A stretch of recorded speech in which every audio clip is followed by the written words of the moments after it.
Aquilo que temos dito aqui para você é que há uma diferença entre vencer e estar livre. Veja, você pode vencer, mas o que você vence terá que vencer de novo, e de novo, e de novo. E aquilo do qual você está livre, está livre. Então, quando as pessoas querem descobrir como ir além do medo, elas não fazem a pergunta correta. Porque para ir além do medo, é necessário estar livre do medo. Mas elas querem estar livres do medo, perguntando como vencer o medo. Então, essa é a pergunta: como vencer o medo? Aqui estamos trabalhando com você o fim para o medo. E, portanto, a verdade de estar livre do medo. Não se trata de vencer o medo. Então, é como quando as pessoas querem vencer em uma luta. Quando você vence em uma luta, você apenas, naquele momento, superou seu adversário. Mas ele pode pedir revanche. E é possível que na próxima luta você tente vencê-lo e essa tentativa seja uma vã tentativa, porque é possível que ele ganhe. Aqui nessa relação com o medo, a não compreensão do que é o medo, esse é o ponto. É como vencer um adversário na luta. E esse adversário estará sempre pedindo revanche. Aqui estamos trabalhando com você a realização do seu ser. Por isso que a verdadeira vitória não é a vitória de quem vence, é a liberdade desta realidade de ser sem medo. Então não se trata da vitória de alguém, não se trata de vencer alguma coisa, se trata da liberdade de ser. Por isso, o nosso enfoque aqui com você no canal está na realização de Deus, na realização do seu ser. É apenas nesse sentido que nós colocamos aqui a expressão despertar espiritual. Porque também é uma outra pergunta que as pessoas fazem de uma forma equivocada. Porque elas têm uma ideia do que significa o despertar. Então elas perguntam: o que é o despertar espiritual? Mas já perguntam com uma ideia. E muitas pessoas adquirem algumas conquistas, assim chamadas espirituais, ou vitórias espirituais, ou conseguem vencer nesse âmbito, no âmbito da espiritualidade, e elas dizem ter realizado esse despertar espiritual, porque tiveram uma experiência mística que há anos elas vinham buscando, ou uma experiência assim chamada espiritual ou extrafísica. A realidade do despertar espiritual não é isso. A verdade do despertar espiritual é o fim de uma identidade presente, tendo algum nível de experiência, tendo algum nível de sucesso, ou realização, ou conquista, ou vitória. Então é nesse sentido que nós usamos também aqui a expressão o despertar espiritual. Apenas quando existe esta ciência de ser, livre deste sentido do eu, do ego, é que temos a presença da verdade, da liberdade do medo, como da liberdade do sofrimento. Então, o que é o despertar espiritual? É esta realização divina. O que é a iluminação espiritual? é esta ciência da verdade do seu ser. Isso é o fim do medo. É a liberdade daquele sendo o experimentador na experiência do medo. Observe que você tem medo em razão da presença de uma identidade que se separa da experiência, que é a razão, a causa, ou esta, entre aspas, verdade do medo. Do que é que nós temos medo? Do passado? Mas o que é o passado? Uma lembrança, uma memória? Você ontem esteve doente? Passou por uma experiência de dor? Agora você tem medo desse passado, daquilo que ocorreu ontem, que foi para você doloroso? Mas o que é esse medo? O que é esse passado? Uma memória? Uma lembrança? Que é pensamento? Repare que o pensamento é algo que está presente, que torna possível a presença do medo.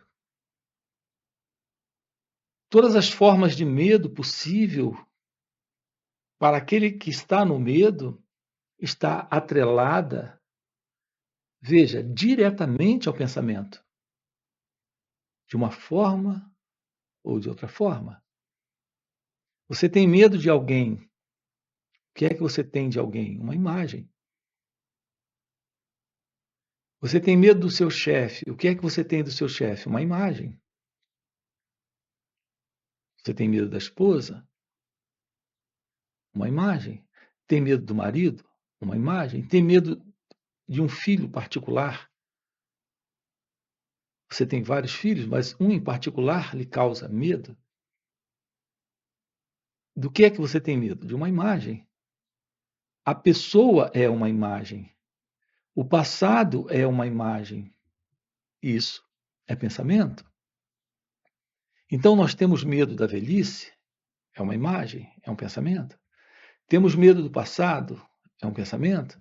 Temos medo do futuro, de algo ruim voltar a acontecer, isso é pensamento.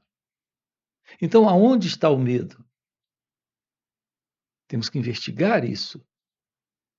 A compreensão de onde se sustenta o medo, de onde se abaliza o medo. O medo se abaliza, se sustenta no pensamento. Mas o pensamento requer a presença de alguém na lembrança. Veja como é interessante investigar isso. Esse alguém na lembrança, quem é? Não é também um pensamento?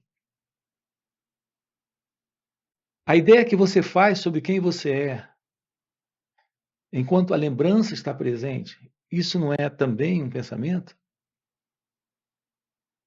Quem é você sem a lembrança sobre quem você é? Sem a lembrança sobre quem você é, não tem você. Então, o que é que nós temos aqui?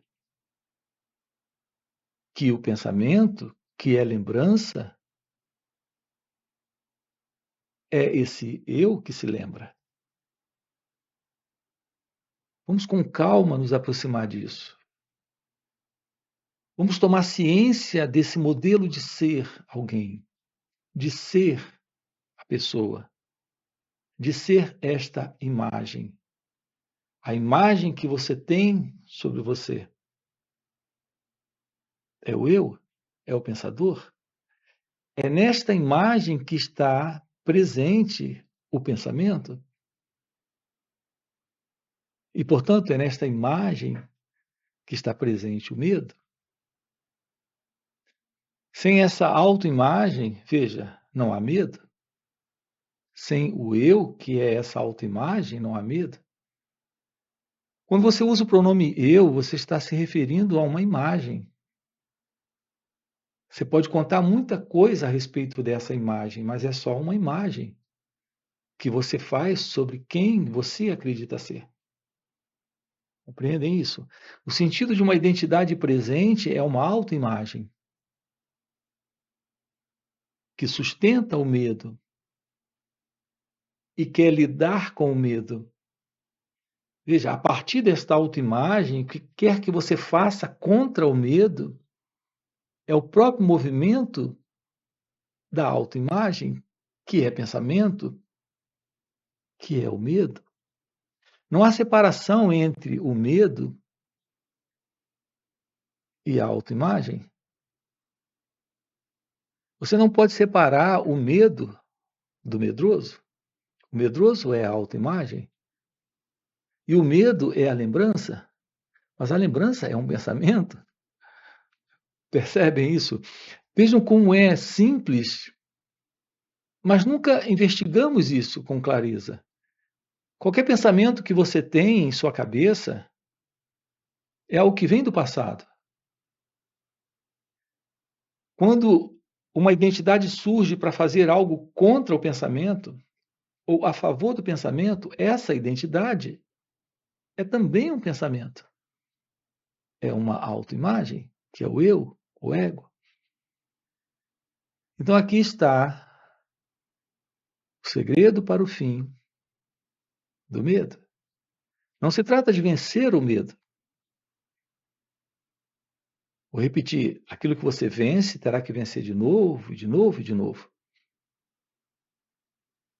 Em geral, quando você quer saber algo sobre isso e você consulta alguém, ele lhe dá dicas de como negociar com o pensamento.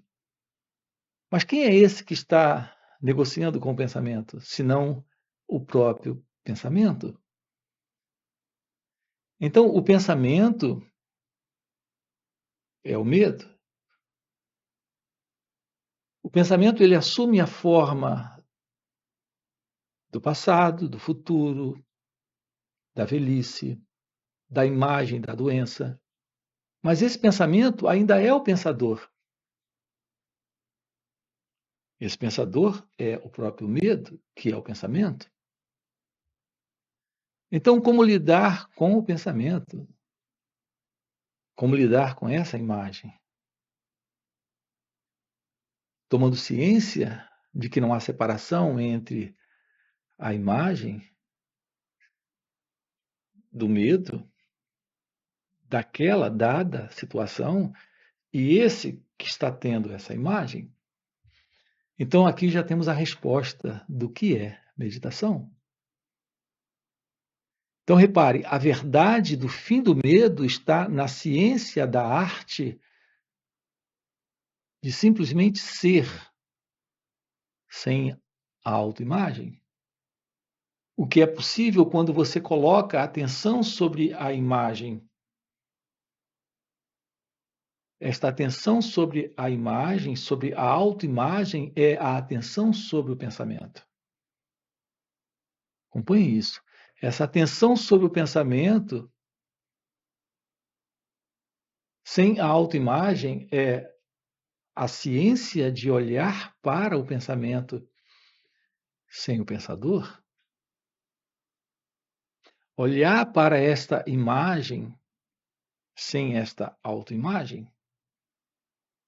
Olhar para a lembrança sem alguém envolvido com a lembrança, que é a autoimagem. Olhar para o futuro, que é só um pensamento, sem se envolver na rejeição,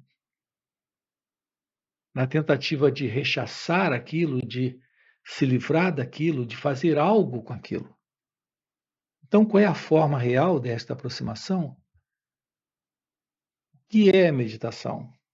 É tomar ciência desse instante, sem o observador, sem o pensador, sem a autoimagem. Então, se um pensamento surge, ele é observado. Um ponto interessante aqui a respeito desse movimento do pensamento, que ele não só cria e sustenta e dá continuidade ao medo.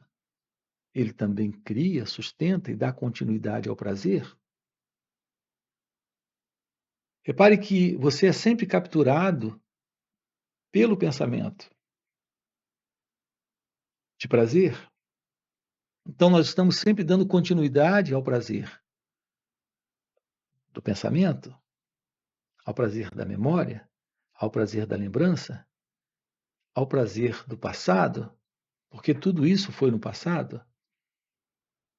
Ao passar por uma experiência de prazer, isso foi guardado na lembrança, na memória, que é pensamento aqui nesse instante, buscando uma continuidade. A partir desta autoimagem, nós estamos cultivando isso. Percebam que o prazer é o outro lado da moeda do medo. Então, a moeda chama-se medo, mas ela tem dois lados. Um lado é o prazer, o outro lado é a dor. E a moeda é o medo. Nós cultivamos o prazer e não percebemos que o prazer é a continuidade do medo, porque é a continuidade da dor. Aqui o convite para o despertar de sua natureza divina, que é a realização de Deus, que é algo, repare, que definitivamente põe fim ao sofrimento, ao medo, é a única solução real, verdadeira para o fim do sofrimento humano, para o fim do medo. Isso está em tomarmos ciência desse movimento, que é o movimento do eu, do ego, desta autoimagem, que está se movimentando com base no pensamento. Então, no ego, nesse eu, queremos dar continuidade ao prazer, mas queremos nos livrar da dor. E não percebemos que prazer e dor faz parte da mesma moeda do medo, que é basicamente sofrimento. Será possível uma vida livre do experimentador? Será que podemos aprender a lidar com a experiência e deixá-la desaparecer? Sem colocar um experimentador nisso? Sim, isso é possível. Então você desfruta de um momento de alegria, de satisfação, de contentamento, mas você agora não transforma aquilo num movimento imaginário de um futuro prazer. Percebe? Para ser buscado novamente. Porque isso é dor, isso é medo. Estamos juntos? O prazer sustenta a continuidade da dor. A vida como ela acontece nesse instante, ela traz a dor e traz o prazer. Mas por que sustentar isso psicologicamente? Para manter a continuidade disso no medo? Se a experiência foi dolorosa para o corpo, por que transformar isso numa história psicológica que irá sustentar o medo de que isso volte a se repetir? Podemos viver esse momento livre do tempo psicológico, livre desse padrão de pensamento onde esta autoimagem se sustenta, essa tentativa de fugir da dor e buscar o prazer. É isso que estamos trabalhando aqui com você. Quando apontamos para você a beleza desta realização de Deus, Isso não tem nada a ver com o que nos é mostrado aí fora como expedientes para temporariamente escaparmos de situações psicológicas, de aflição e de sofrimento. Nós escapamos porque fugimos. São os mecanismos de fugas que nós já conhecemos e outros que nós aprendemos. Então, isso não resolve. Aqui, o fim desse sentido do eu, do ego, é o fim da ilusão, do sofrimento, do medo. Uma vez que o sofrimento e o medo se sustentam no pensamento. Com o fim desse modelo de pensamento, nós temos o fim dessa ilusão. Porque temos o fim para esta condição de cultivo do passado, de cultivo da memória, de cultivo desse tempo psicológico. Esse é o nosso assunto aqui com você. E também em nosso outro canal. Você pode dar uma olhada lá. Aqui você tem na descrição do vídeo o nosso link. O canal chama-se Marcos Gualberto. Estamos trabalhando com você dentro desse trabalho, apontando para você a possibilidade desta realização. Além disso, temos encontros online que ocorrem nos finais de semana. Então, dentro do final de semana, trabalhamos isso juntos, através de perguntas e respostas. Aprofundamos isso com você. E nesse contato com este silêncio, com a compreensão desta verdade do que é meditação, porque é esta ciência da meditação, nesta verdade do autoconhecimento, que lhe dá esta liberdade do sofrimento e do medo. Então, se isso é algo que faz sentido para você, está aqui na descrição do vídeo o nosso link do WhatsApp para você participar desses encontros online. Temos encontros presenciais e também retiros. Se isso é algo que faz sentido para você, aproveita e já deixa aqui no comentário, sim, faz sentido. Já deixa o seu like, se inscreve no canal, ok? E a gente se vê. Valeu pelo encontro e até a próxima. Quando há verdadeira espiritualidade, seu ser se revela como sendo a verdade de Deus. E se essa verdade está presente, nossas relações uns com os outros são relações de amor, de cumplicidade divina,